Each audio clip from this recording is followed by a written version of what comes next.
Okay, good evening, everyone. So we're going to begin Iowa City Council's work session for Tuesday, October the 15th. And our first topic is to review the Riverfront Crossings District form-based code changes recommended by Opticos and to discuss possible changes to the density bonus provisions and height allowances.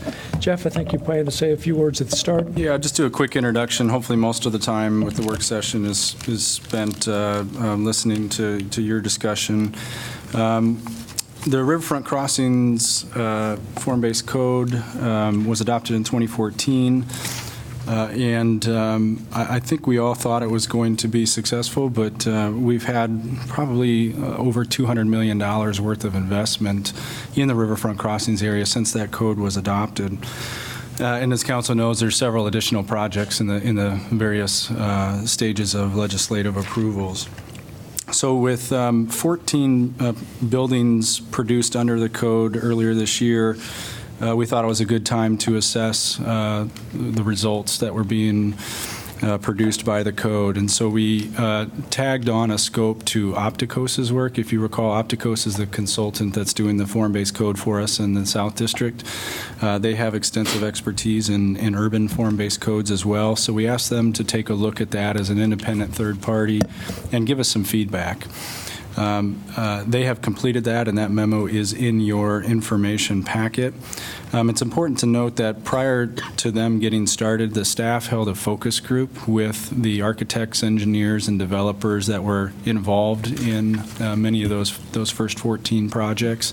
So we got a lot of feedback from them on what was working well, what wasn't, and we provided that to the Opticos team so that they would have some foundation of understanding of what the folks that have been working in the code felt about it. Again, you've seen the Opticos report. I think some takeaways that they have a summary up front, and then it's more detailed later on in the memo. Certain code standards are not necessary to achieve quality buildings was that first finding. And this is pretty technical stuff. They get into things like step backs, facade competition, upper story height, roof design, et cetera. Those were some issues that they think we either need to drop those code requirements or modify them in a way, provide some more administrative flexibility to work with those, again, certain code aspects. The feeling was, and this was largely coming from those focus groups, is that some of those very specific standards may be limiting and really unnecessary and may not recognize different types of architecture, different scales of buildings and that sort of thing. And I think staff would agree with a lot of this, that we found during design review that we would certainly like to have a little bit more flexibility in working with some of these very specific code parameters that, quite honestly, in a lot of cases, maybe the average person wouldn't even notice on a project. The second and third components of that memo, the summary piece, I lump them together. It's either confusing content or just the general usability of the code as they read it for the first time, and knowing that architects and engineers, many of whom are reading them for the first or second time, just had trouble tracking some of that stuff. So there's some cleanup there that we think needs to happen.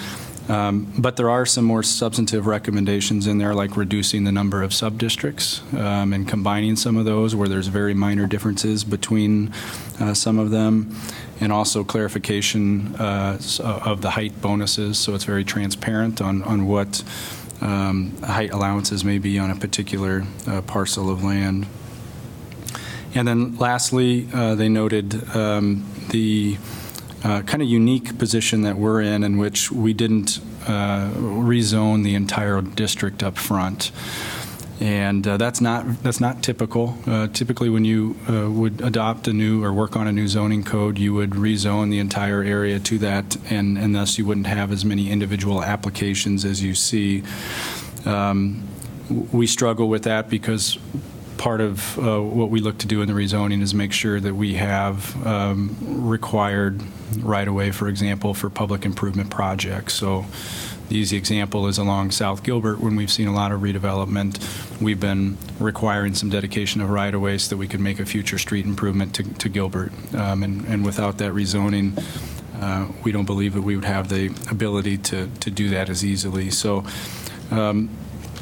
I'd say for the most part, Opticos staff or the Opticos report speaks to fairly technical components of the code. What we want to do is give council an opportunity to weigh in. If there are some of these topics that they've identified that you want to have a discussion on at a policy level, that's great. And I think if you can identify those today, you don't necessarily need to get through those discussions today, but tell us what those aspects are. And then on the other items, we'll just put those into our workload, and we'll get to them probably sometime in 2020 would be our goal, is for some, again, administrative changes that address the other comments. So that's part one. And then part two of the discussion tonight deals specifically with the height bonus provisions. And this wasn't anything that we asked Opticos to look at. We didn't ask them to judge whether height bonuses were too generous or not generous enough or appropriate in this sub-district or not. But we're prepared to have that discussion with you tonight. We do have a slide that we can pull up now. Danielle, if you want to go ahead and pull that up, just to show you what height bonuses that we have awarded in the first 4 years. And so I'll walk through these really quickly, and hopefully you can see them. The ones in yellow are your level 2 design review that the council has approved. And I'll note that the first one, 316 Madison, was never built. So we approved a 15-story building there, and as you know, that did not happen. That's an 8-story building, which they were permitted by right. So really, we've as a council, you've granted 3 height bonuses. Tate Arms, which was a single-story height bonus for historic preservation, and then you have 2 hotel height bonuses. The Rise, they got 7 stories of height bonus for the Hyatt Place Hotel and the Hilton Garden Inn. So really, the only significant height bonus that's been granted to that's added a lot of residential units would be the Rise. They got 7 stories for the hotel, but that also allowed them to do a larger apartment offering as well. Hilton Garden Inn does not have any residential units. Again, the Tate Apartments was 1 floor. And then the one right below that is the Breckenridge Apartments. This is one that the council recently rezoned just south of the railroad tracks on Dubuque that was just finished this summer. They had a level 1 request, which again does not go to council, just goes to staff, and that was for 1 story, and they used the public art provision for that. That was an interesting case in that 1 story didn't actually provide them a number of units. It had to do with the grade of the project, and there was they have underground parking, and there was enough of their underground parking exposed that it qualified as an above-ground story. So they actually had to get a height bonus floor awarded to allow them to proceed with what was their original concept that you saw at the rezoning stage.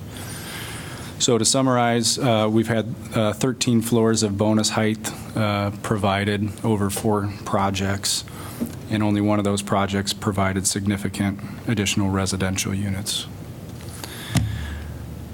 Staff is here. We can answer more questions. We can go through the specific menu of options if you want to when it comes to height bonuses. But again, we thought it was best that you all kind of lead this discussion from here.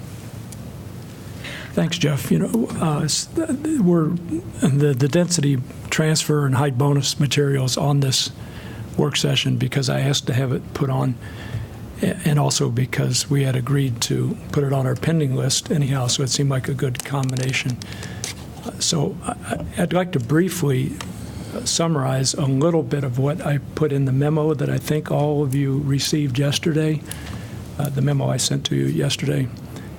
So in brief, I completely agree with Jeff that almost all the recommendations contained in Perez's memo look very reasonable, but they're of such a technical nature that we should defer to the staff about them and work their way through them.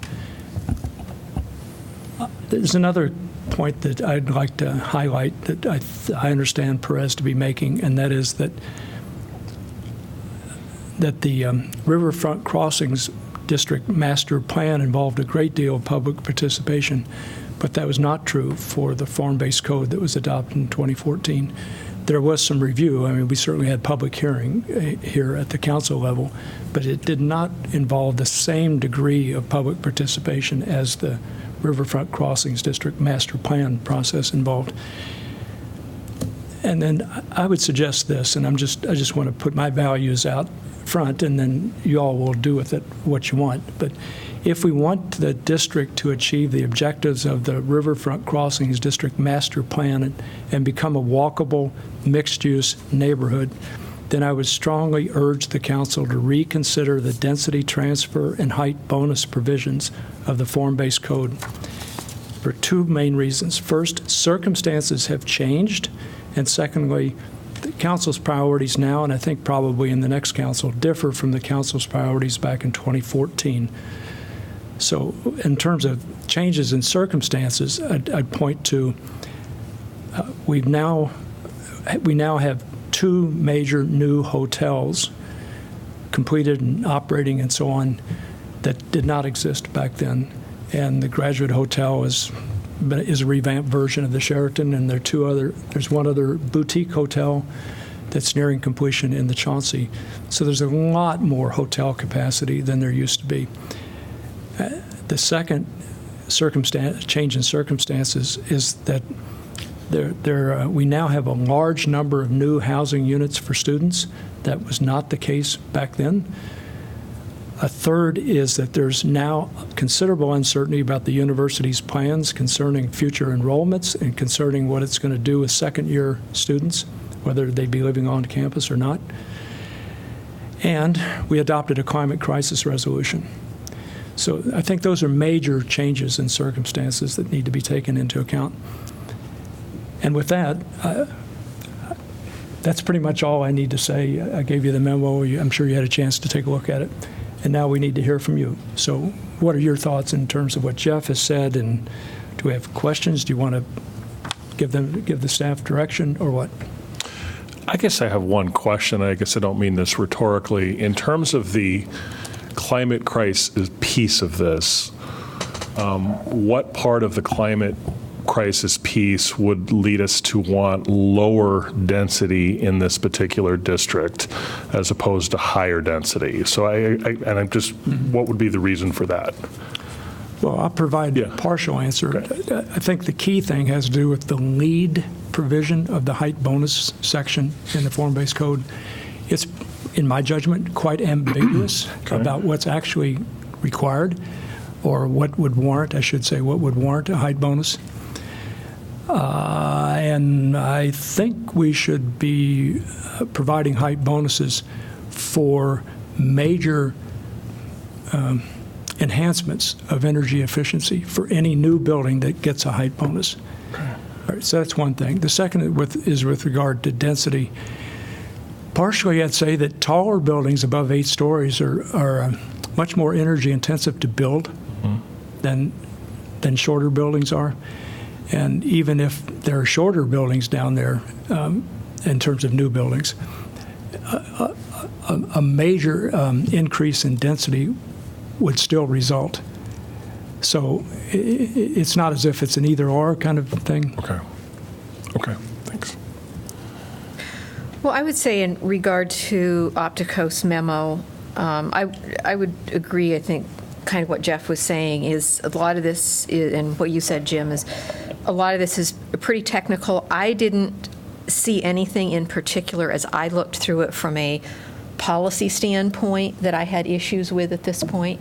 And so I think I would be comfortable with taking those ABC sections and essentially giving those to staff and saying, you folks take a look through them and see what your thoughts are, where things can be changed around. And I would agree with a lot of what they said in terms of the difficulty of following and reading the code. And I'm one of those people, I like charts and graphs and stuff, and I think their idea of getting rid of a lot of the text and replacing it where possible with graphs and charts and stuff to make things easier for people to get all the information they need in one spot would be very helpful. So I don't see most of that as policy issues, but more, and there may be some, but most of it is really, I think, making the code more usable. The question that I do have would be on Part D and the rezoning, and I fully understand, and we talked a lot about that at council when we did the original rezoning of 20 to 25 acres down there, that area was specifically selected because we felt that there was not anything that the city needed, if you will, out of those properties. And so for the city to initiate that rezoning was fine. We didn't do things like, East Court Street because we wanted to reopen Capitol. And as Jeff just mentioned, the additional right-of-way along South Gilbert. I guess my question would be, at this point, would there be a reasonable and feasible way of going ahead and the city initiating the rezoning of the rest of the area? And it might have to be a number of different rezonings, because I understand there still are things that we want out of some of those properties. But would it be possible for staff to identify what it is we want? Where is it that we need right-of-way, either like along South Gilbert, or where is it that we are going to need right-of-way for other kinds of infrastructure, water lines, sewer lines, or whatever? And would it be reasonable or feasible for us to initiate those rezonings with those conditions in there? Obviously, we'd have to get the property owners to sign off on them. Maybe it's way too big a project. I think what we need to do as staff, the initial mass rezoning that we did was 5 years ago. We just need to spend more time and look at the remaining properties and go through that analysis again, and then we could probably answer that a little bit better. But I think from a staff standpoint, we agree that in normal circumstances, it's good to go ahead and rezone these. There was just so much need down there for public improvements, so that's probably part of our 2020 work plan with the whole look at RFC, is to go through and see if there's a second round of a larger rezoning that we could do. And I realize with workload of staff that may not be possible. It's not the top priority, but Yeah. it's something we need to do. I know that you're wanting to really get council take on, everything that's been presented. And I guess from my perception, and I know the mayor talked about getting the public input. I do think that that's something that we have to do as we're going through this. So, because one of the things that since, I'm a little new to council within the past year, when we're talking about like the bonuses and all those other items related to how they can get high bonuses, essentially, I think it's important for neighbors to know up front, staff to know up front, exactly what will be that max. And so I know that when Opticos was here, I believe it was in July, they talked about actually starting with the end in mind, saying if it's going to be max of 15, is up front, like this is what you can get, and you can go down from there. And so I believe that it's important that we get to a place, or I would encourage staff to kind of really think about this. How can we get to a place where we get the public involvement as well as staff and all interested parties' involvement to find out, like, what would be that max in this area, and include that in whatever's created. P&Z and council being in the position to always debate about the height, I don't think that's good for staff and developers. To have these conversations about that, I don't think that's good. And again, we have the public and the neighbors that's coming and saying, some say they don't want it, some say they do want it. And so I believe that now is a great opportunity for us to step back and to really figure out that what would be the max height in certain areas or for each property. As far as I heard Susan talk about, maybe some conditions and stuff like that with whatever we create. I believe that the council, as well as, I believe that we should have the ability to have conditions. So I'm not sure how policy can be written with more concrete expectations. Also with allowing council to come and say, hey, we want some the ability to have conditions as well, whether it's something that the city wants or council wants or the neighbors present as something that we didn't think about when we were creating this more of a concrete type of a situation. And then there's also loopholes within whatever may be created. So if we had the ability to do conditions as we do now, then whatever loophole we didn't think about, we'll be able to present it within some type of addition. As far as my values that I want to express, I think that climate crisis is very important when we're looking at this. If we're going to be able to achieve what we are doing here as a council, we're going to have to be a little more progressive in what we require from new development from developers, as well as when we're talking about the percentage of houses, for a height bonus. Again, I've said time and time again how I believe that it is great that our previous council has made provisions for affordable housing to be a part of the riverfront crossing area, and also the fee in lieu of. I kind of get that concept.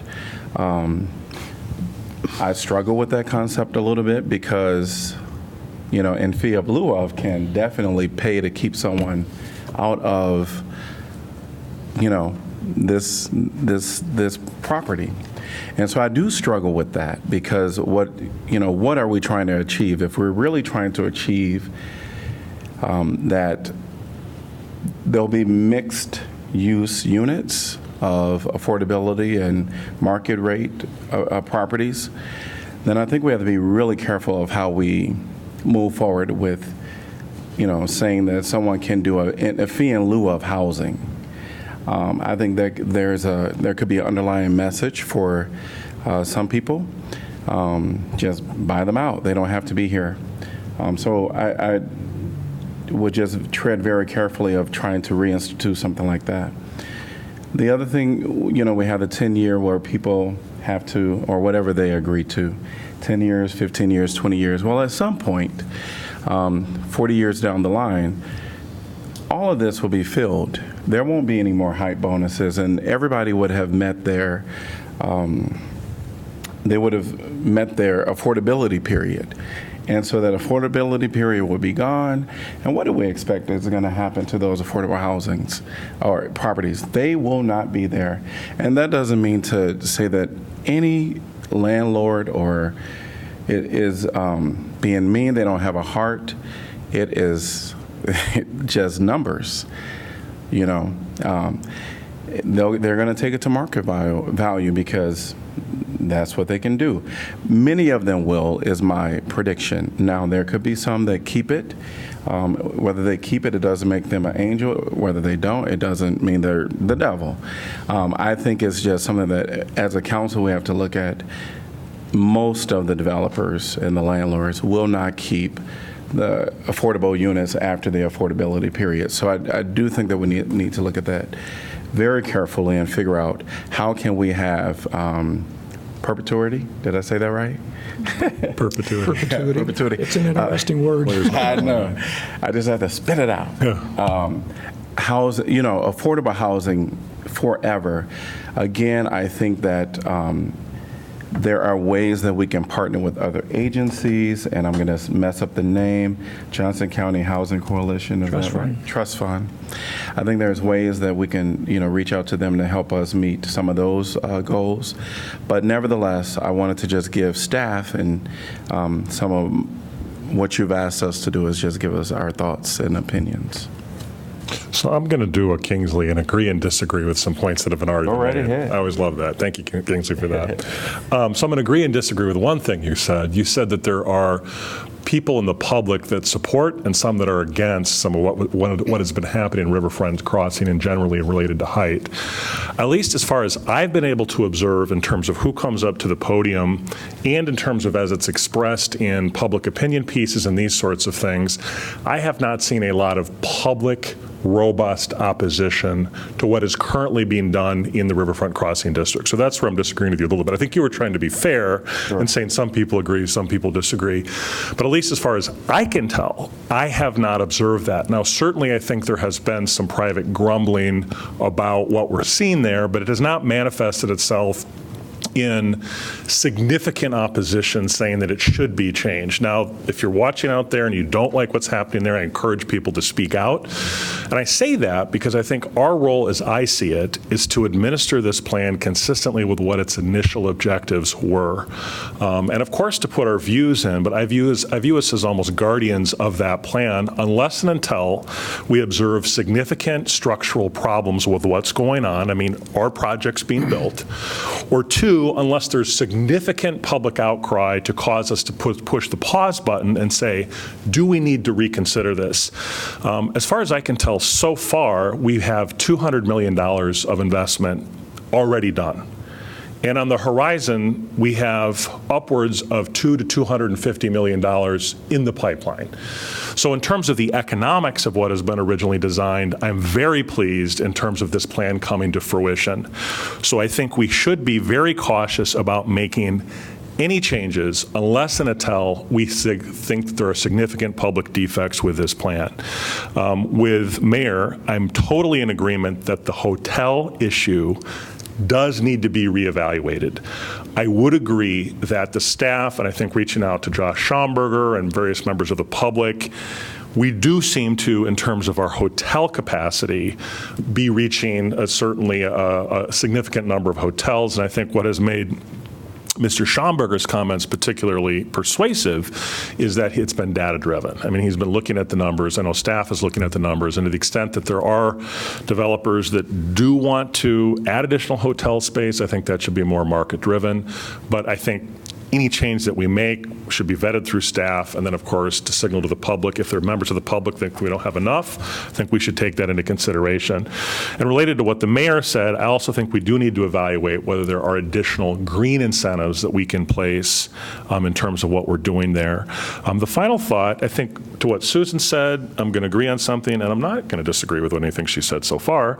The clarity and usability, certainly I think we want to make this as user-friendly as we can, and so I think for staff to go and review the technical recommendations to make it simpler, both for the public as well as the developers to understand, I mean, that's sort of a duh. In terms of the final recommendation, one of the Opticos, as far as I can tell, is to confer more administrative authority to our staff. I think that that is something that possibly we should look at. But before we do that, I think it's important that we signal to the public that we do want to confer more authority to staff and that the public weigh in. Because, of course, one of the things about doing that is we lose, to some degree, the public oversight in terms of the zoning process. To Susan's point relating to possibly looking at the district as a whole, assuming we can navigate the complexities of, do we need any public right-of-way? I would just defer to staff as far as that goes. But I think the final comment is that I do think that it's very important that we're only 3 weeks away from an election. I want to spend some time on it to give some guidance to staff, but I also think it's important to wait for the results of that election and making sure that we're not, putting staff time in something that there may be a zig to our zag. And I just think it's important that we proceed cautiously before we make any significant direction to staff on that particular issue. So that's where I'm coming down. If I could make one point, Yes. Rockne, there's a distinction between the plan Yeah. and the code. Yes. The plan was adopted in 2013, the code in 2014, and I would suggest that the code greatly enhanced the densities Yeah. called for by the plan. Yep. So almost double. Yep. All right, so it's a distinction that matters, it seems to me. The only rejoinder to that would be, though, is did the same consulting company that did the plan, did they also do our code? Was it the same consulting firm, or was it a different No. one? No. No different. Okay. Sorry, Miles. Okay.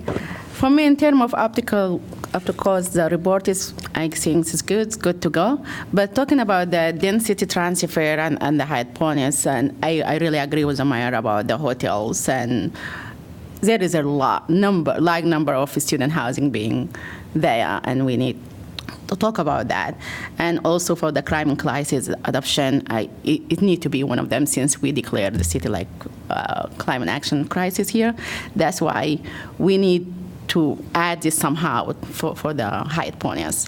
But to talk about what I agree with Bruce about the affordable housing. I think like while we are making change for the density transfer and height bonus, we need also to look at the affordable housing piece to it, and we need to really review what we mean by affordable and what we need to see there. Because as he said, he just, we need something that affordable for forever permanent. And also, I just think, even if it's affordable for me, I just think like furnished apartment that affordable is still not affordable. And maybe we need to look into that. Because, for example, if we need a family to live there, that means they have to rent by room.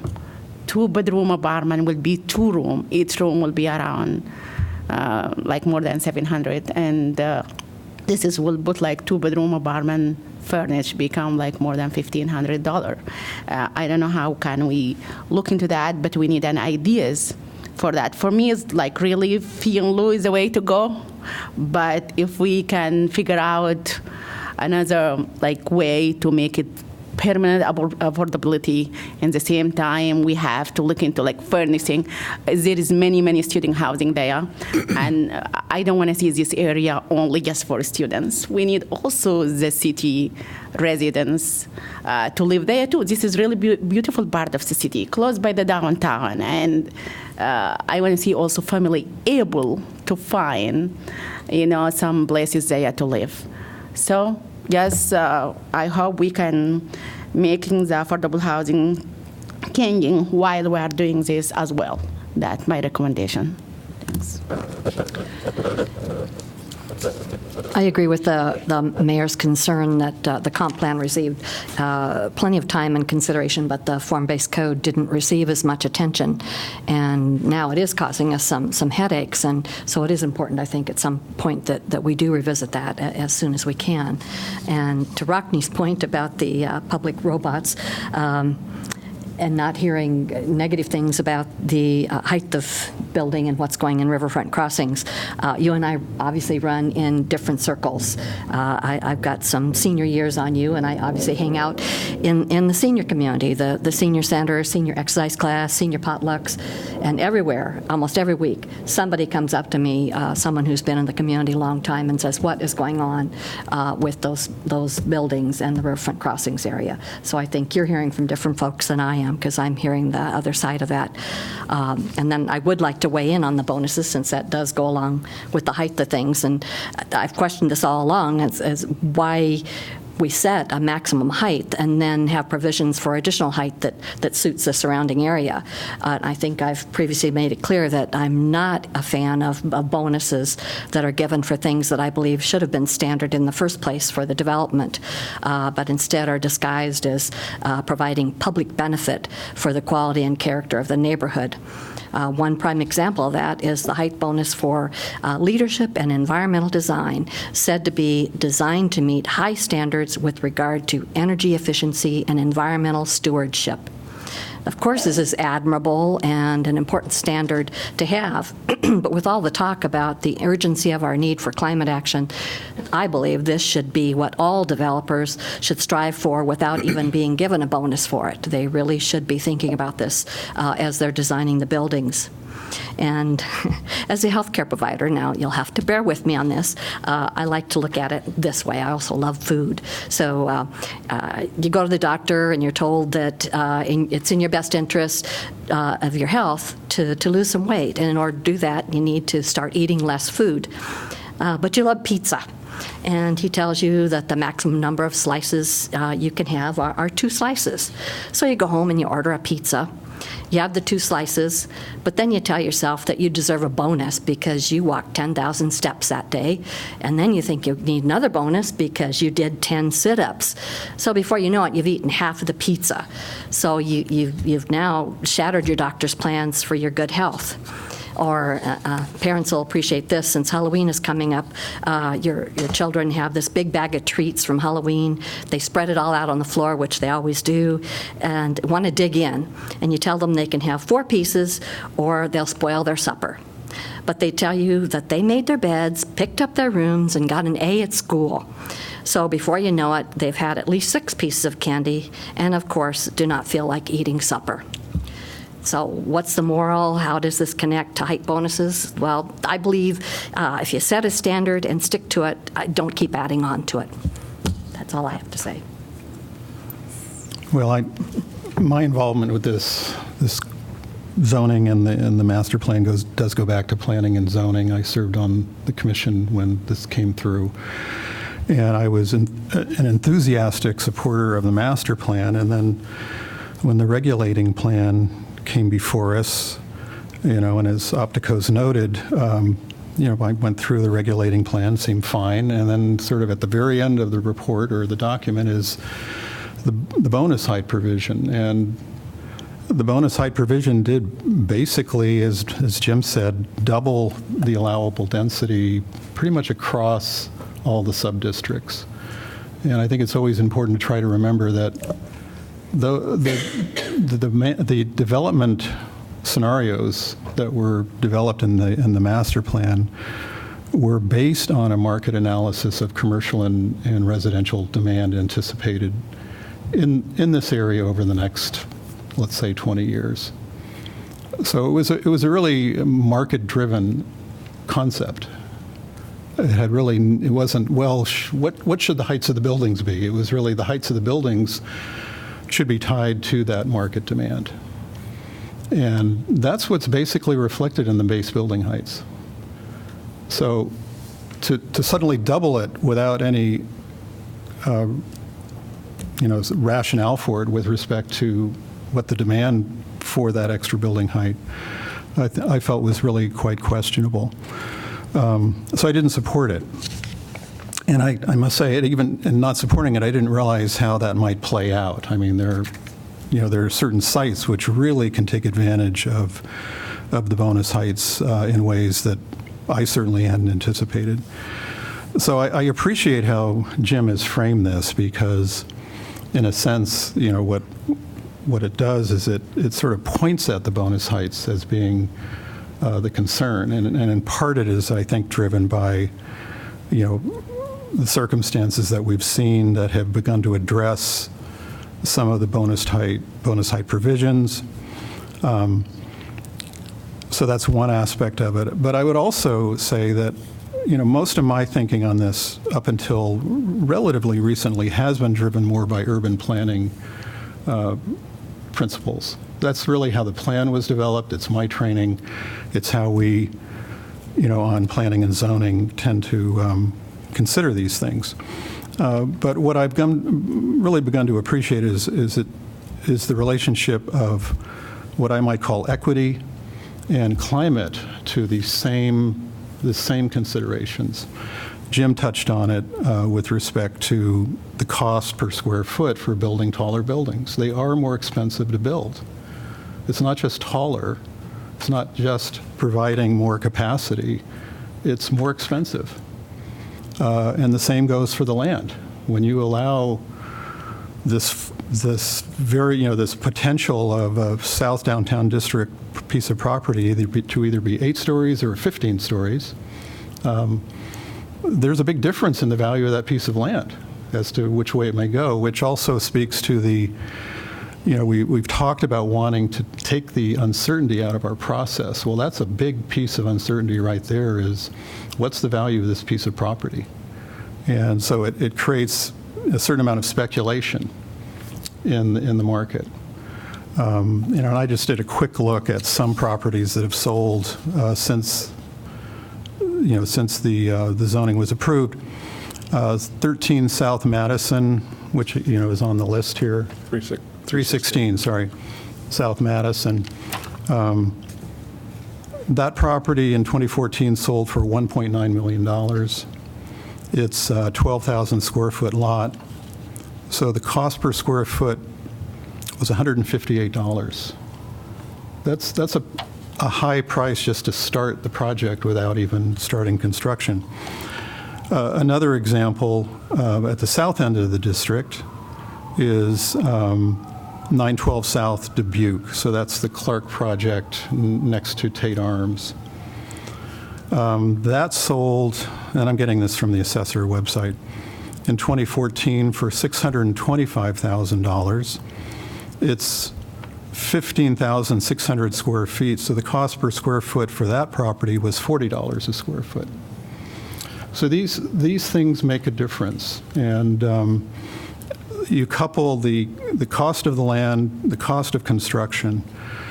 We are baking into these larger projects a higher cost. And so that's a concern.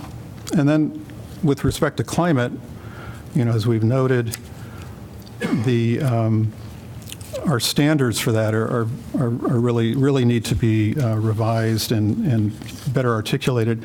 It seems to me that would be a great task for our new Climate Action Commission to look at. And we've talked about, I think we're all aware of how buildings need to be more energy efficient, but in and of themselves in terms of heating and cooling. But some of the other factors that I'm seeing being folded into that conversation has to do with the materials used to build the structures themselves and how much energy they require to fabricate. One way it's talked about is embodied carbon. What is the embodied carbon in those materials? So that's an issue. Taller buildings typically require materials of higher carbon content. And then lastly, what I'm seeing in documents like Vancouver's and elsewhere is that the question of solar access is coming up. So where you have buildings, how is that building affecting the solar rights of adjacent properties? I think I brought this up before. I think that is a really important issue. How one piece of property affects the solar access and rights of the nearby properties. And of course, the taller you go, the more potential impact those buildings have on the adjacent properties. So for all those reasons, to me, it seems very reasonable to really put a pause on the bonus heights. And on the affordable housing issue, I think you can see where I see that going. And I'd also say that I feel we put too much emphasis on the set aside, the inclusionary zoning piece, and not enough on what will the rents be in the building itself. I like the term attainable housing. That we have workforce housing that I feel hasn't really been addressed very well. in the projects that we've seen thus far. So the idea of, forget about the 10 or 15% that's inclusionary and that we may lose in 10 years anyway. What are the rents going to be for the building as a whole? So that's my take, and I liked all the details. Many of the details, we have noticed and have come up on other projects, and I think we've agreed that there needs to be some changes. I think an important piece of this is that review process. If we're going to create thresholds where certain projects, if they've, and the way I would see this is if projects are submitted and they fall under the by right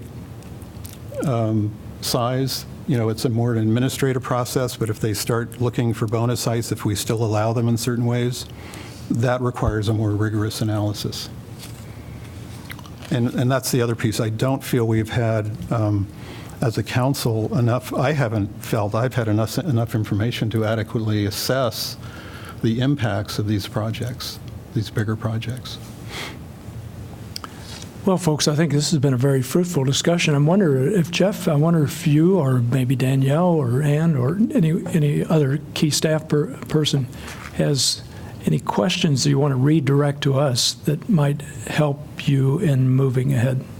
Let me just summarize a little bit of what I've heard and then try to offer a couple of clarifications or reminders.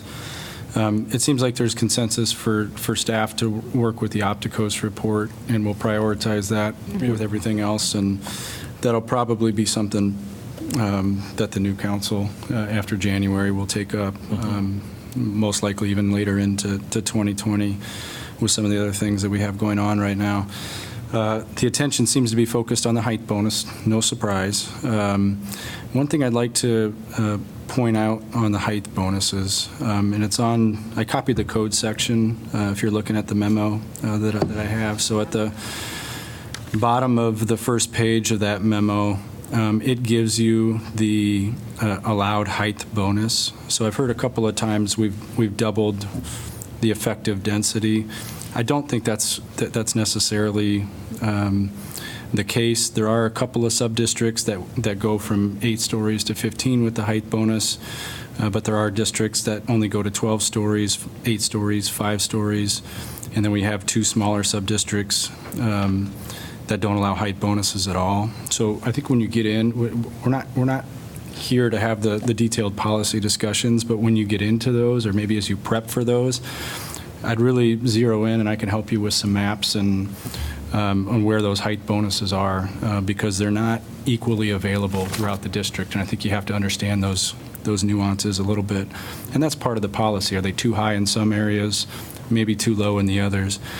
And then I think it's good to look at the menu of options that we have in the code now and say we prioritize this, we don't prioritize this.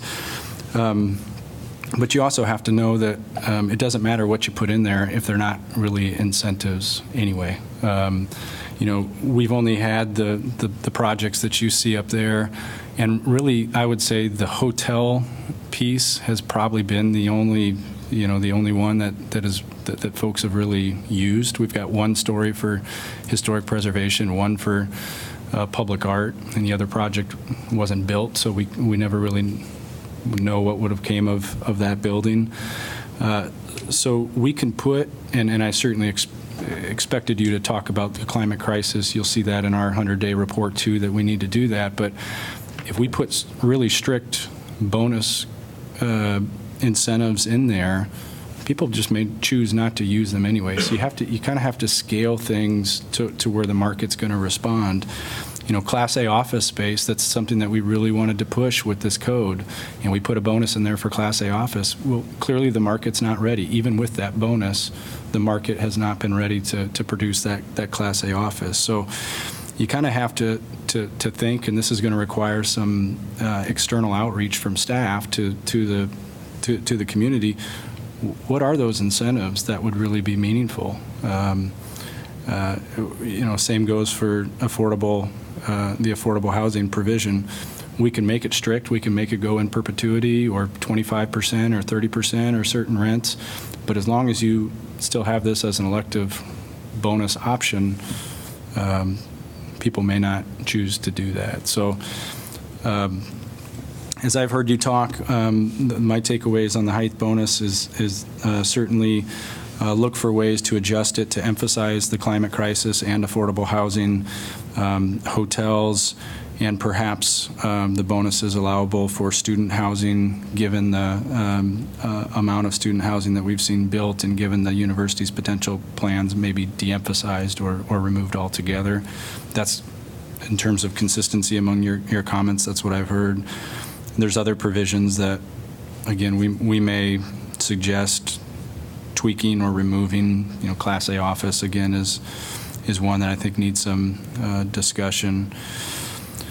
But if I'm capturing that correctly, staff can go back and we can begin to work on this piece of it, and with a focus of trying to ensure that bonuses are responding to the climate crisis and affordable housing above all other things, and at some point return to the council with some suggestions.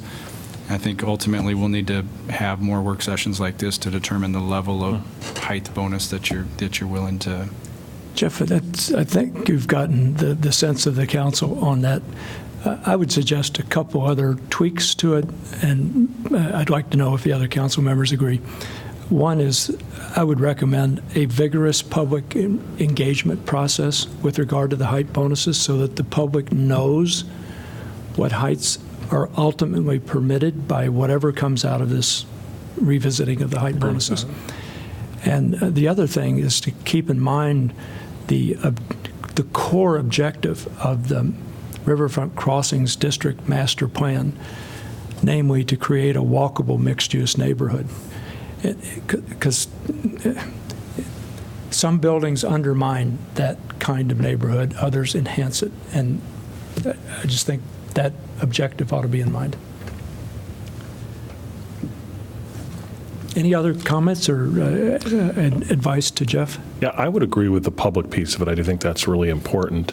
The only other comment I would have, that has to be a knowable question that we can get answered, which is this question of energy efficiency and density. There may be varying scientific opinions in terms of that, but to the extent that that's not too energy intensive for staff, I'd at least like to get that data, because I may be 100% wrong and that we should not be having this height vis-a-vis carbon reduction emissions, but I would like that sort of information for purposes of the discussion. So just for clarification, Rockne, Yeah. Are you saying density in the aggregate, or density as in height in composition of the buildings? I would say in particular related to taller buildings, the impact on the carbon emission. Yeah, so I would say related to carbon emission, because I think that would be helpful, because your argument is that the higher buildings take more energy to build. And presumably to operate because they are bigger, but then to what degree is that offset by the increased density in that particular parcel? So that's my only point, and I may be wrong on that. I mean but it strikes me that should be something we should be able to get more information on. I would say in terms of the mixed use of a piece, though, Mayor, one thing I am noticing is that it doesn't seem like we've had a lot of commercial development in terms of first and second floors, and to some degree that's probably in response to all the empty commercial we see. And we did the change. One of our first acts in 2015 was to change commercial over here, over in the parking lot for Augusta Place. But it does strike me that is a concern, that there doesn't seem to be almost any first floor commercial.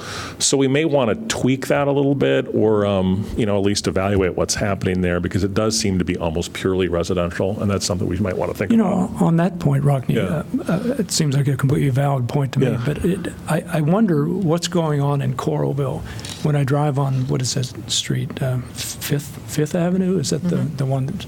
That has all those relatively new large apartment buildings. Most of their first floors, offices or whatever, are filled. Rents are a lot lower than in Iowa Well, City. all right, so I'm Yes. simply wondering why that was. So this has Yeah, I mean, been- I've got friends who looked all over Iowa City to open a retail spot, and when they looked at what they could find and what the rents were, they wanted to be in Iowa City, and they ended up on Fifth Street in Coralville because they could get the kind of Cheaper rent. space they wanted for a significantly lower rent. Exactly. So, and there's, the comment I would follow up with you, Rockne, with your comments on the getting information, if that's possible, and maybe Martha Norbeck would be a good source, I don't know, on some of this in terms of the height of the buildings, and your comments, Jim, about the energy it takes to build them. The question, though, that I would, or information I think related to that that's really important is when you do start looking at these taller buildings, and when I say taller, I mean you're going tall enough that you're doing a lot of glass and steel, that type of construction. So you're really looking at a type of construction that's an 80, 100-plus year building. And so when you look at that and the density that you get, and how many units do you get, and how much energy it takes to build it, but also the fact that you're not rebuilding it every 50 years. And I think that also, so I think that would be interesting information because, I don't know, common sense tells me that if you're going that much taller and you've got that potentially that much more longevity in a building, that potential additional energy cost of building it, which I don't know how much that is, may be offset. Secondly, when you have land that is expensive because of its proximity to downtown, it would seem to me it makes more sense to build more dense on that property because really then your cost per square foot may be higher with the land, but how much is it related to the actual number of units? So if you're building, 100 units versus 25 or 30 units, is that cost per square foot of the land really higher per unit, or does it end up being lower? I mean, obviously the land, yes, if somebody knows they can build a 15-story building, they're willing to pay more for that plot of land than if they can only build a 5-story building. But is the cost per square foot as related to the units more expensive? My point there was just that if I own this piece of land down there, when do I sell it? It was that point in time that I was focusing on, that, if I see, if I just wait, maybe my property will be part of a 15-story building project, and that's a whole lot more money for me. So I'll just wait for that project. So that's more the issue. Look at the Euronymous property, how long that was vacant. It wasn't vacant because we were in, a city that had a hollowed-out downtown. It was waiting for the project. Yeah, right? and they hit some economic issues too. So, all sorts of complications. Yeah. A couple of other things, since we're on the topic of the riverfront crossings, and the focus was on the Opticos review, but, Jim, you mentioned the parks and, that aspect of the sense of network of green streets and parks and so forth. I think we've fallen short on that aspect of it. I hope we can revisit that, that's something that we pay more attention to. I'm really pleased that we're now looking at the transportation piece because I think that's going to have a significant impact on land value too. All of a sudden, you can live at the south end of the Riverfront Crossings District and get to downtown in 5 minutes on a bus. That suddenly makes that part of the district far more appealing, I think. So there's the open space. And then another question I had was, could TIF be used? We've typically used it to help finance projects, but it's also used to finance the public realm, the enhancements that serve a public benefit.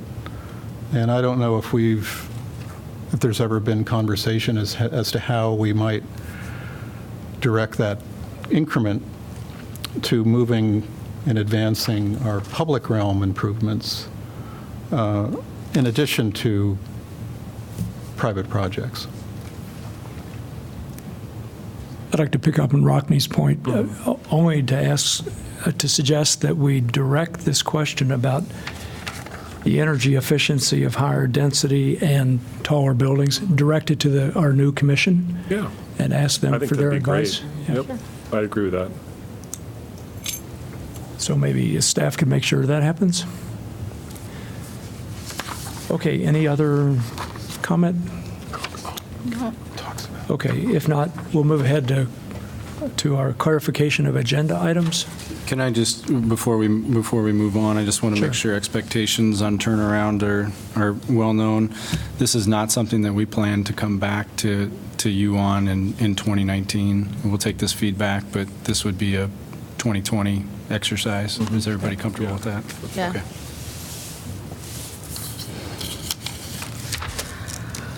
Okay. I have Agenda items? 8C. Yeah, go ahead. I guess I want to ask Jeff about 8C is amending budget position for transportation service.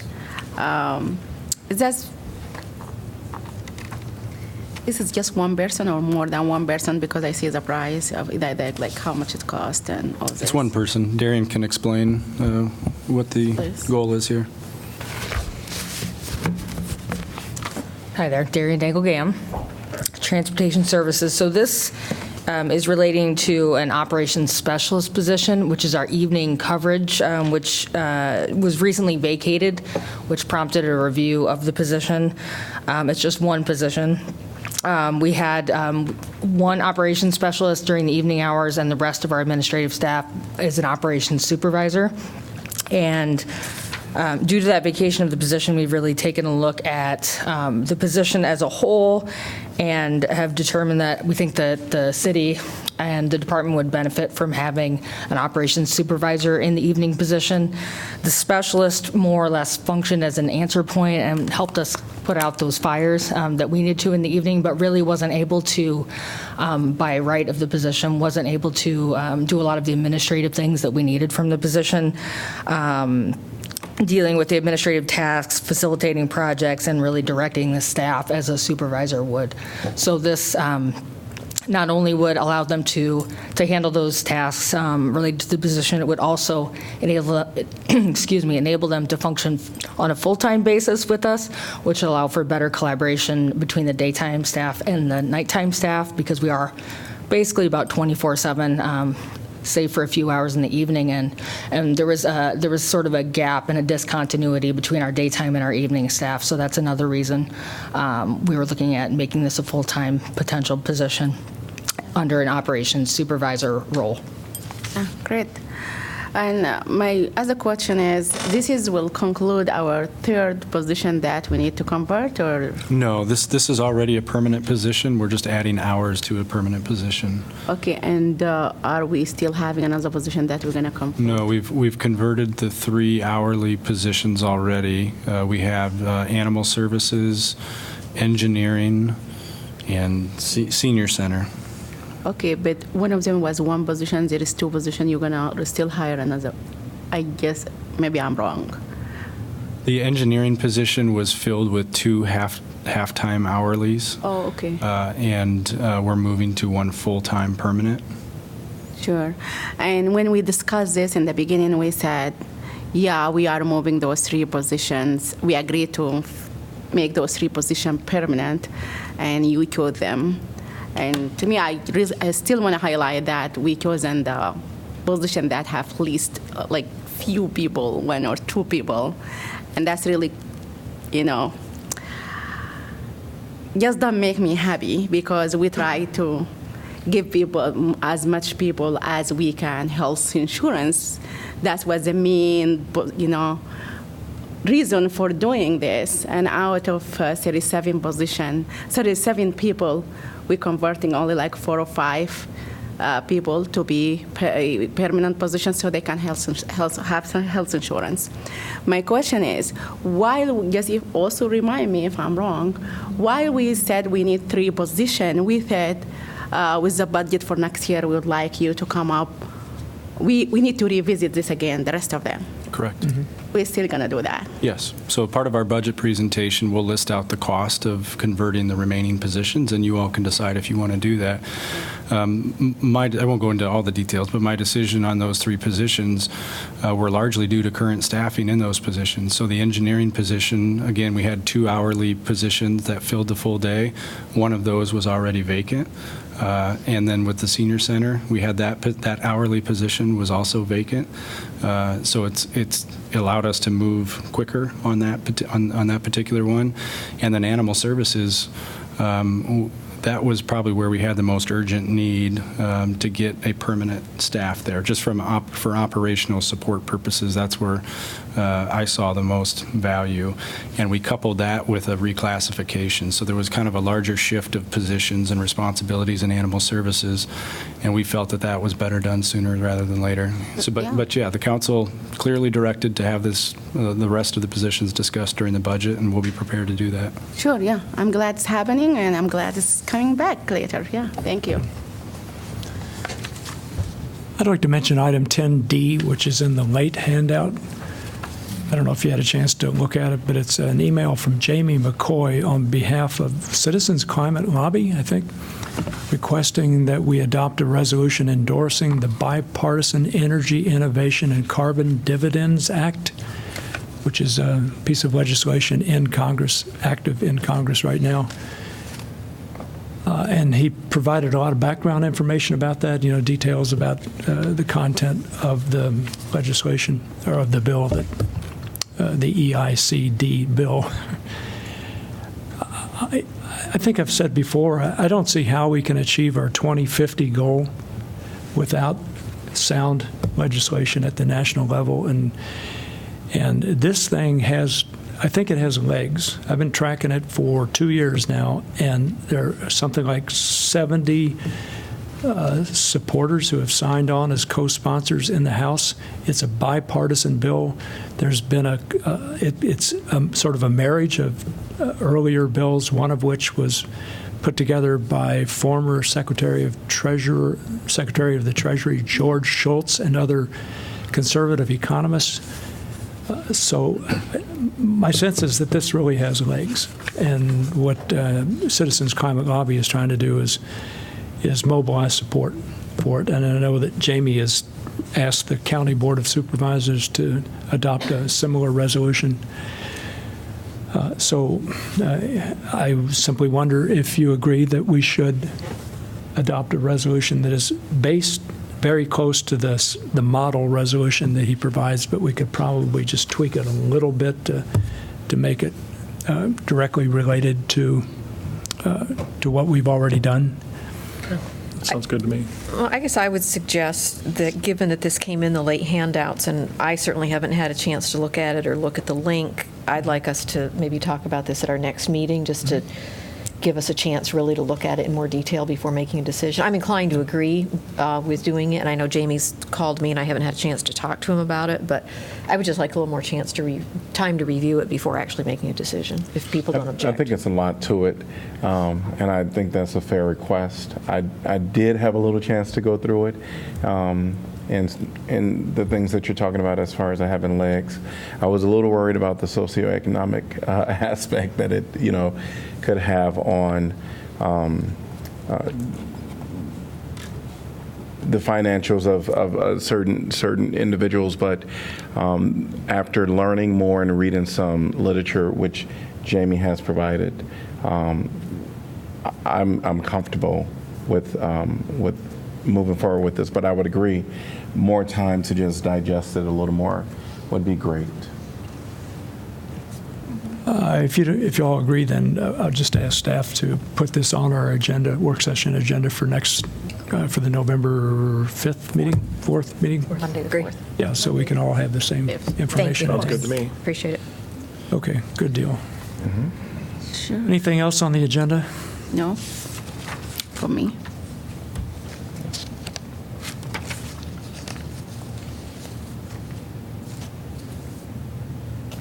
I think I want to mention item 12B, which is us setting a public, no, I'm sorry, it's the rezoning for Prentice Street, and all I want to refer to is well, two things, actually, but first thing I want to refer to is an email that Martha Norbeck sent us concerning reimagining transportation in Iowa City. And I doubt that we can act on it because it would be changing the rules in midstream for that particular project. But there's substantive interest there. Do y'all recognize what I'm referring to here? This thing from Martha, it really had to do with bicycles and whatever. Yeah. Well, the parking requirement Yeah. is, I don't know what it is. That was a question I had for the project, was what is the parking requirement that's generating the supply we're providing there? Is it X number of stalls per unit? Do we? Ratio per bed, I think, isn't it? So it's been NDS. So the parking requirement for vehicles is based on bedroom counts and proportions of parking stalls per bedroom. Is it different in Central Crossings than in the South Downtown District? No, I believe they're fairly similar throughout the riverfront crossings. They're less than elsewhere in town, except for in the immediate downtown. Well, again, I doubt that we can alter the rules midstream for this particular project, but if we're looking ahead and asking ourselves how much parking must we require from new buildings, at least in the Riverfront Crossings District, there's some pretty interesting suggestions in what Martha's provided us. I think that's going to be a huge issue. Okay. Another related question. Am I correct that we have not received a signed CZA for that? We are expecting it. I don't know that we've received it yet. We were told today that we would be receiving it either before 5, I don't think that happened, or maybe they're going to bring it to the meeting. I see Ann was here and she's not here now, so maybe she went to get it or something. I don't know. We had not received it electronically before 5 p.m., so if they're going to turn it in, we'd expect to see it in person. Okay. There were some last-minute discussions. If it does happen, we will give you the red line version of the CZA. Okay. Shall we move ahead to the information packet? So the first one, there's hardly anything in it. Any comments on the October 3rd packet? How about the October 10th? I think I have one question about the January 2nd organizational meeting. It starts at 8 a.m. What is the time commitment there? Depends on how long it takes us to elect a mayor and a mayor pro tem and to agree upon assignments to committees. Okay. I just wanted to. It's been anywhere from 5 minutes to maybe an hour and a half. Okay. All right. Thank you. It's not January 1st, Bruce. Make sure it's on your calendar. Rockne Yeah, was told I know. us. The only one, though. The only one I've ever missed. All right. IP number 8 has to do with KXIC radio interviews. I would like to volunteer for 2 of those interviews unless people say, no, Jim, one's enough. So the first would be for November the 6th, and the second would be for the last one, December the 18th. I'll take November 13th. I'd like the 20th. I'll take December 4th. As a RC. November 27th and December 11th are left. I could do December 11th. What's left? November 27th? Who had the 13th? I did. Oh, Susan. Okay. Oh, I thought you were the 20th. No. So November 27th. Maz, I know that is around the holiday, but then you John was the record. 20th. Yeah. No, can't. Okay. I can do the 27th. There we go. Okay.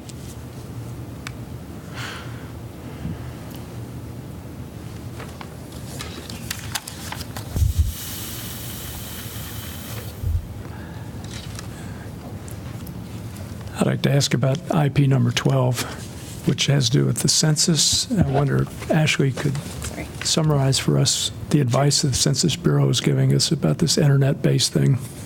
Okay. This year is, or I should say 2020 will be the first U.S. Census conducted using online platform to allow people to submit their census information. So residents will be able to submit through their personal computers, mobile devices, tablets. And so when people submit, their information is encrypted, and the U.S. Census Bureau has its own department of technicians that is specializing in keeping our data secure. They've got a lot of different firewalls, and in addition, there's a legal obligation by the Census Bureau to keep everything secure. So census takers, so the people out in the neighborhoods, going and visiting addresses that have not yet responded to the census, they'll be using cell phone devices to submit any given census information. So they'll use the mobile devices provided by the Census Bureau to record information, and so when it's submitted, that information becomes encrypted. After it's submitted by the census taker, the information is deleted from that device. So there's not necessarily a risk of information being stored on the census taker's device. If there was to be a concern over a lost device before that information is submitted to the Census Bureau, they have the ability to pull any information off of that device, so it's not going to be in the hands of any other person. The Census Bureau also wants to remind us not to respond to emails that are claiming to be from the Census Bureau. They will not, if they do have census emails that are going out, the Census Bureau is communicating through email. However, they will not be asking you for your social security number, your bank accounts, your credit card information, or for money or donations. Don't open attachments from people who claim to be the Census Bureau. Lastly, the URL, the Census Bureau is going to be providing information to our residents about mid-March. They'll start sending information to each address with information about how to respond to the census. Their URL will be secure. You'll look for that HTTPS to make sure it's a secure site when you're going to the address they give you, and people can respond in that way. So the city will be communicating more and more about the census as we get closer to the census date.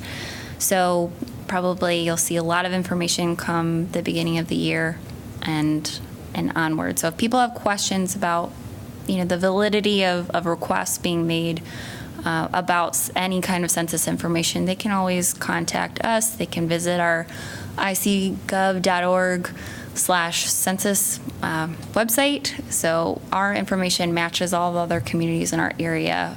We're taking great care to make sure that we're coordinating as a region for viable and accurate census information. Is that good summary? It is. Thank Good. you so much. Very good. On a related point, I would like to observe that it's my understanding that a substantial number of scam phone calls are coming from somebody claiming to be Social Security. I know I have one. Yeah. So it's really important not to respond, not to phone back. I don't know, throw it away. I do wonder if the school district could kind of be alerted of this, and they can share it with their students, and it can be a point of conversation that they could have with their parents. The school district and our Complete Count Census Committee are working together, Awesome. So we'll make sure that efforts are coordinated. The Census Bureau has just recently been making great effort to incorporate some educational component with the Census Bureau and our school districts. So hopefully more and more schools take them up on that offer and provide additional information. Thank you. Okay, any other items on that information packet? IP 13. I'd like to thank Austin, and Charlotte, you can send my thanks, and you were probably part of this too, the rental study guide, because I know it must have taken a lot of work to compile all of the survey results, and it's certainly easy to see which units continue to cause the most headaches for renters. And I've said before, it's sad to see that because it can leave a bad impression on these students of Iowa City. This is the impression they leave with of Iowa City, are these landlords that have treated them poorly. A couple of items stood out. One that always stands out, of course, and we recently received correspondence regarding the withholding of the security deposits. 25% reported receiving none of their deposit back. That's very alarming. That can be a lot of money for a student, especially one that's graduating, getting out with student debt. And I myself was a victim of this over 40 years ago. That was a long time ago. So this has been going on for a long time. And it needs to be discouraged somehow, strongly discouraged. We need to let these landlords know that this is not an option. This is not right. It needs to happen at the state level. State of Kansas. Exactly. State of Kansas. We can't on the city, but no. yes. State of Kansas has some of the best laws on the books about renter, landlord. I mean, I dealt with that when my sons were at the University of Kansas, and it was great. And they actually have advocates out there too that you can call, and they help inform you of the rules. And I mean, with theirs, it's really nice. If you don't do a walkthrough, if the renter and the landlord or landlord representative don't do a walkthrough and do a checkoff of an inspection within 3 days of moving in, landlords cannot keep any part of your deposit, no matter what the condition of the apartment. Wow. I mean, so it requires them to take some time, but it has to be done jointly, and both parties have to sign off on it. That's and it great. makes a huge difference. And there's a number of other things, but it's done at the state level in Kansas, and it's very helpful. And it'd be nice if we could get our state legislature to do some things. So that might be something then. That's a good point, Susan, that we can add to our lobbyist list to look for and encourage, strongly encourage at the state level, because it is a big deal. I think right now when we're talking about the mobile homes and how that spike went up, I think now would be a great opportunity to share some of the stories that we're having here with legislators and trying to see throughout the state other cities and municipalities wanting to join board on that. The other item that stood out in light of all of our climate action discussions, it was concerning that 35.8% reported that recycling was not provided in their dwelling. And I think this percent will need to increase if we as a community will try to be achieving our climate action goals. Yeah, thank you so much for pointing out those statistics. I was also going to do the same, so thank you for starting me off there. In the move-in checklist, there are members of student government who are lobbying for that at the state level, so hopefully that's something we can accomplish in the next year. And if I could, I'd also like to share, I don't know if any of you have had a chance to look through some of the comments that students submitted, but I think that's, actually hearing their own stories is something that's very important and so invaluable. And so I just wanted to read a few that just stood out to me, if I could, real quick. So this student's apartment company did not clean their apartment prior to move-in, as they stated that they would in our lease. There was dirt, dust, and grime everywhere, and light fixtures were burnt out. Another student said they're very inconsiderate, overall lack of communication and consideration for the renter. You are just a number with a bank account to them.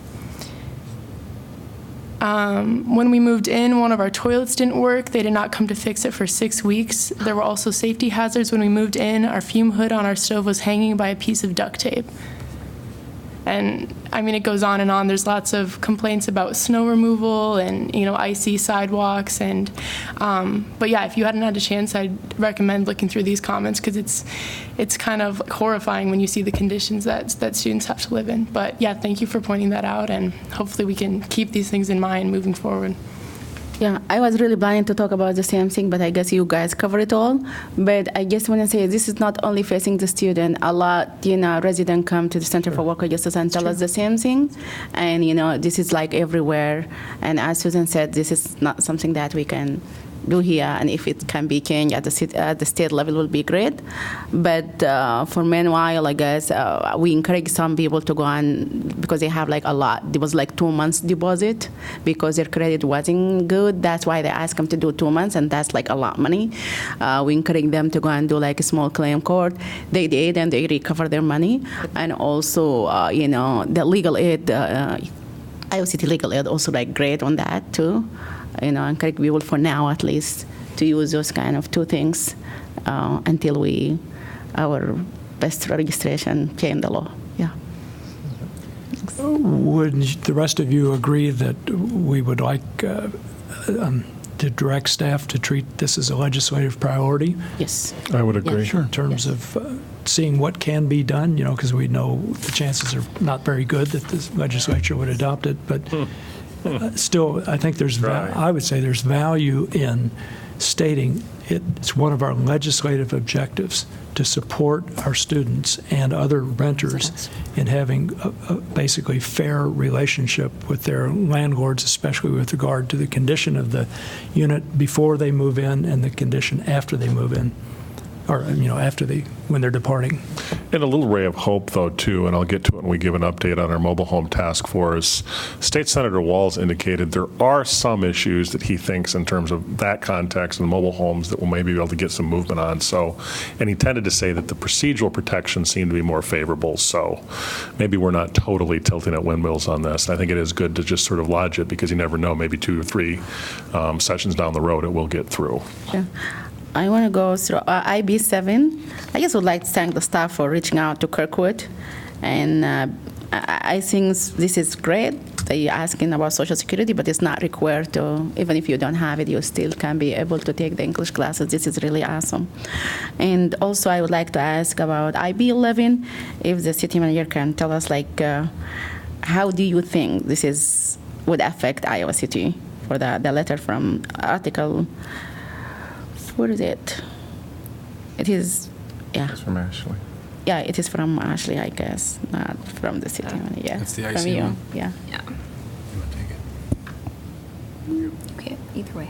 This is a publication from ICMA, which is our professional association in the city management industry.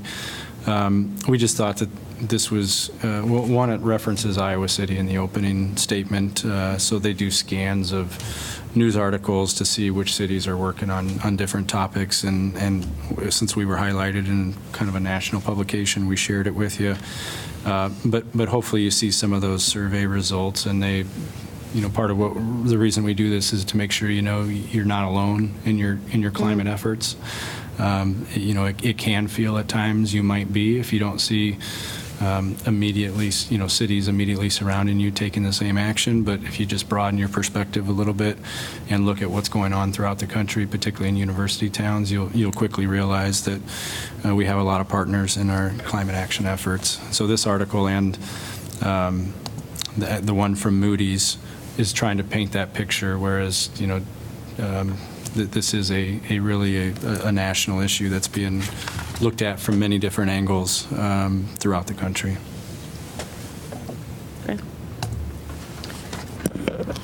IP 14, the ICAD annual report, reading through it, I was pleased to see that there's a section on inclusiveness. Yes. And that they are seeking to attract underrepresented candidates for employment, as well as to connect minorities to internship programs. And I think that's a really... I agree. It was really interesting article. that was good to see. That stood out for me. Yeah. Yeah. Thanks. Any other items? IP9, I did make it to the tree planting event at Horace Mann this morning, and it was a wonderful event. It was triggered by Earl May's 100th anniversary, and so they paid for the trees and did the installation. They did a wonderful job. City Channel 4 was there as well, so there will be a piece generated by that. I think the star of the show, aside from the trees, which are really nice specimens, were the kindergartners who came out and kind of participated or observed the planting, and they were just wonderful. So it was, all in all, a really wonderful way to spend a beautiful fall morning. Yep. Okay, moving on to the last item, council updates on assigned boards, commissions, and committees. We can start with John and move to the left. Nothing to report. We just concluded another with the City of Literature Festival. I think the city can be very proud in terms of what was achieved with John Kenyon. Really, really great things. I don't know if this counts, but the Mobile Home Task Force, we're continuing to meet on that. And I'm very pleased with the progress we're making in a relatively short period of time. Essentially, what the committee is doing is and by the way, we've been getting some great input from Johnson County, from North Liberty. We have task force members, the City of Coralville, is that the task force committee is going to essentially give a set of recommendations for each municipality to go back and consider based upon their own individual unique circumstances. So, one of the things that Councilor Botchway had done a lot on when he was here is this concept of the diversity checklist, that we're going through things to sort of update that. And so really what we're looking at with our mobile home policy is sort of look at what are maybe some issues that maybe have been overlooked, and with the tools that we have, what are some things proactively we can do, both with the nonprofit, with the city, with the county, and what are more regional approaches that we can take. So sort of stay tuned for that. We're going to get a nice substantive report for this council and for future councils to review. So I'm very proud of the progress we're going to make, or that we have made. And we're looking to get a final draft report. We pretty much have the draft report almost done. We're going to get that out in November. So we hope to drop that in at least an information pack, and it's going to be some good substantive review in light of what's been happening. One kernel of information we've been looking at with some of the legal clinic, some of the land values in terms of what the assessed value is and what the purchase price is. And we're seeing purchase prices double the assessed value. So there's a significant spike in terms of what the assessed value is, and we're going to try to process sort of what that's going to mean in terms of future policy.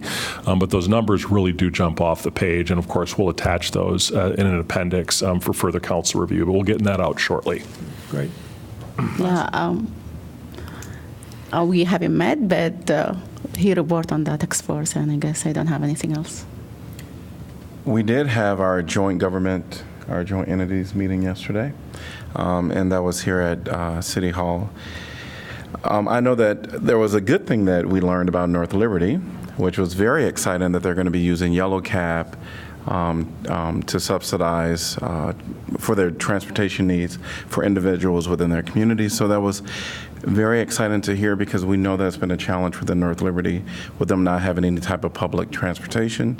So that's very exciting to hear. I know that we've talked about one topic today that I do think in the future we would probably want to consider putting it on the agenda, and that would be the legislative priority for renter law at the state level. So that might be something that we want to consider.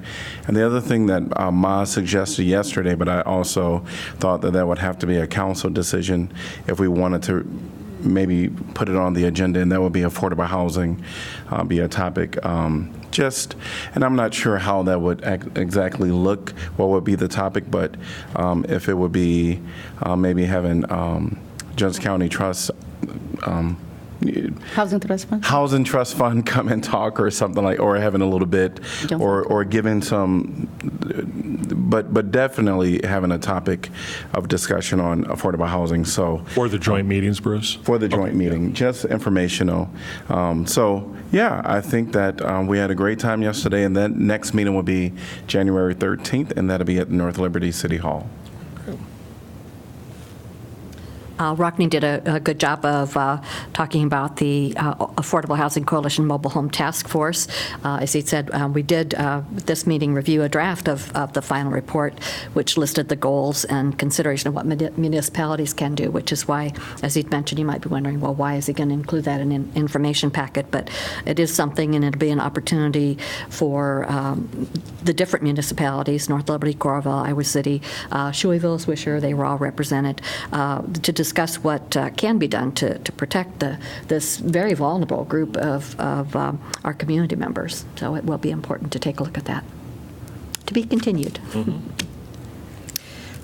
The Access Center, we had a name. We don't have a name anymore. Matt may have mentioned that yesterday. I couldn't make it to the joint meeting. Yeah. Don't say the word. We can't say the word. No, Right? I know. It's trademark. The name's gone, so we're looking for a new one. There's a trademark issue. Yeah. Yeah. They supposedly had done some research, but it came back and bit them. So, didn't have looking a for a new name. name. That was too bad.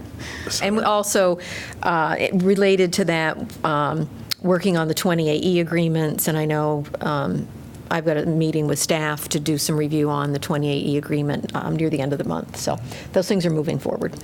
Very good. Okay, I think we're done with our work session. I have nothing to say with regard to this. No? We made it. We'll get back together at 7.